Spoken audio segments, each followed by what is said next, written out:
The Hyper SSR, a pure electric supercar produced by the Chinese carmaker GAIC, recently held a track day at Bira Circuit in Thailand's Chonburi province. It was Hyper SSR's first overseas test drive event.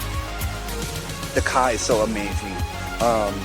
First impression is the acceleration is so good, so fast. So claiming 1,200 horsepower is right and perfect, and it's like nothing I ever experienced before. Secondly, the braking is a ceramic brake disc. It's a very high performance. Of course, I actually own Lamborghini and Porsche as well, but that is combustion car. I think it cannot be compared, and absolutely this car is much faster and it's more comfortable. Thailand has long been a major vehicle manufacturing hub in Southeast Asia due to its industrial chain and geographical advantages.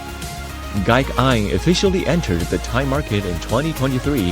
It has started construction of its Thai plant since February this year.